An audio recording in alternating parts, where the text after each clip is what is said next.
G'day beer lovers. In this video I'm going to be talking about Australia's version of Donald Trump. It's a female politician. Her name is Pauline Hanson. Okay, I'll put an image up now. This is what Pauline Hanson looks like. And as you can see, she's a ranger. Yeah, okay. The origin of Pauline Hanson goes back to 1995. We're headed towards an election, and one of the political parties in Australia, the Liberal Party, which is the Conservative Party, I know it's the opposite down here in Australia. The Liberals are not left-wing down here, they're Conservative. Okay, the Liberal Party endorsed a politician called Pauline Hanson, and she was from a little city in Queensland called Ipswich. So in 1995, they thought she was a bit of talent and they got her to run for a federal seat, which is the House of Representatives. However, in 1996, this was just before the election, she was coming across too racist. Yeah, she was making racist comments about Asians that were coming into Australia. She felt like they were flooding in and Australian culture was going because of the hordes of Asians coming into Australia. I and most Australians want our immigration policy radically reviewed and that of multiculturalism abolished. So she was endorsed to run for the Liberals in this seat. They disendorsed her, and then she decided not to go away. She started to set up her own political party. She named it One Nation. Yeah, One Nation. Now, One Nation is an extreme right-wing political party. It's a populist party. It's very similar to Donald Trump, okay? The image that Donald Trump is projecting. It's a populist conservative movement in Australia. And that's what One Nation is, okay? One Nation, there's only one way that they can get representation in Australian Parliament, and that is through the Senate. And because senators are elected in Australia based on proportional representation. So if you get a percentage of the vote, you get the percentage of the senators. That's the way it works. They can't win seats in the House of Representatives. That's the lower house. Whoever controls the lower house controls Parliament. They can't get any members in the House of Representatives because both major political parties preference against her. Now what that means is, in the lower house, the way people get elected is on a preferential voting system, where you put one against your preferred candidate, number two against your second favourite, third, and then right down to last. And both the Labor Party, which is the socialist party in Australia, not really socialist, they're slightly left of centre, they don't like Pauline Hanson's racist comments, so they preference her last. And the Liberal Party, which is the Conservative Party, they've preferenced her last as well, because most of Pauline Hanson's supporters initially did come out of the Liberal Party, okay? And the Liberal Party, in order to protect their nest, protect their party, they wanted to take away all oxygen for One Nation, so they preference her last as well. So she can't, with her party, win any seats in the lower house because you need preferences from other parties to get you over the line, and that's just not possible. Yeah. Over the last few years, since Donald Trump emerged onto the scene, One Nation have actually embraced his ideas, and they've actually become less hostile towards Asian immigration into Australia. They don't even mention it anymore, okay? They're more focused now on preventing Muslims coming into Australia, okay? They believe that Muslims coming to Australia is just going to cause us massive civil problems in the future. So, a lot of the people that gravitate to One Nation are the similar sort of people that are gravitating to Trump in the United States. They're basically people that are disillusioned with politicians, they're disillusioned with the media, they're disillusioned with the way their society is changing, where foreigners are coming into the country, new people are coming in, which is changing the dynamics of the country. Okay, So yeah, Hanson supporters equals Trump supporters. Okay, now this is where it gets weird.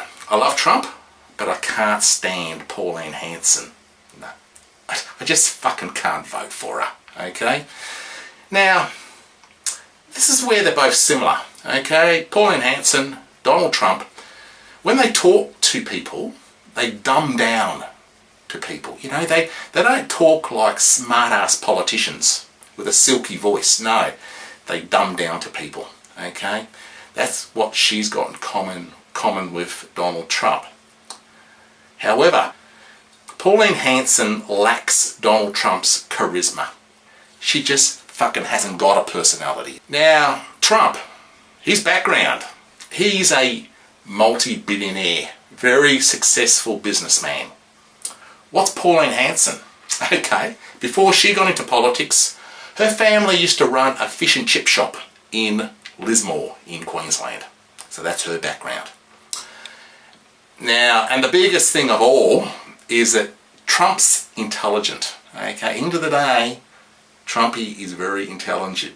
Where I believe that Pauline Hanson, she's a fucking dumb bitch, basically. Okay, she's not as smart. Okay, and she's been caught out a lot of times being interviewed, you know, on Australian media, where the media have just torn her apart because she's just not an intellectual.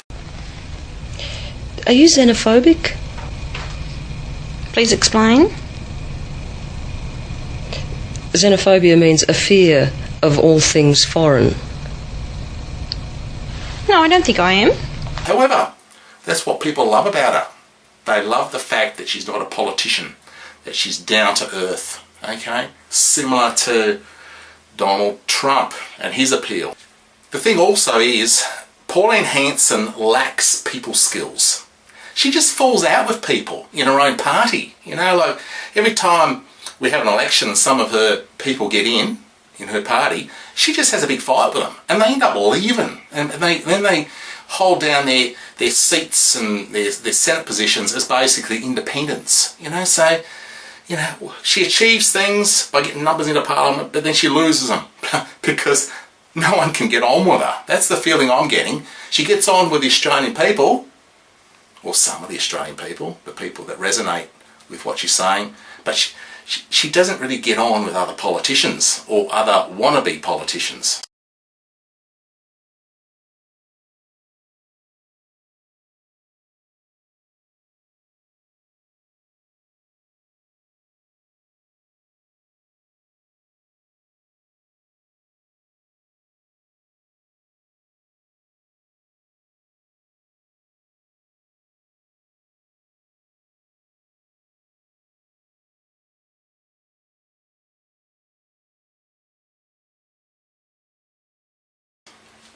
I feel that the movement that Trump has created in the United States is now spilling out of the border of the United States. It's going international. Okay, you can see where it's coming into Australia. One of the political parties here is forming a strategic alliance with them. And even in the United Kingdom, you've got UKIP, Nigel Farage. He absolutely loves Donald Trump. They're becoming mates. You're going to find that the movement is going to spread into Europe with other right-wing political parties. So what we're seeing, I think, is a big political movement in the world. And what's it all about? It's basically about throwing out the current flock of politicians that are, there's this perception that politicians have let us down. We need to clear them all out, start all over again. And part of the process is we've got to stop listening to the media because the media are just a bunch of liars and they just distort things. Okay, so that's basically the movement. What would that do to some of these countries in Africa, where they've got basically dictators in place that have been there for years and they just won't go, and the whole media in their countries is so manipulated to keep them in power? Will the Trump movement move into Africa amongst the people? There is something else different between Pauline Hanson and Donald Trump. With Donald Trump, I have this feeling that he wants to change things. he's not chasing more fortune for himself. He genuinely thinks that he can make the world a better place for America. Okay. Pauline Hanson, look, I suspect at the end of the day, all she's after is just power. On the weekend, there was an article in the Perth paper. Our paper's called the Western Australian. This is the article. And it's an article about One Nation Party and how they're starting to work with key members of the Trump administration, and they're feeling the Trump administration out for policy ideas. Okay, in this newspaper article, it talks about a guy called Jeff Sessions, who is one of Donald Trump's key allies. Yeah, he's got a senior role in the Trump administration. Yeah, so is this Trumpism taken over Australia?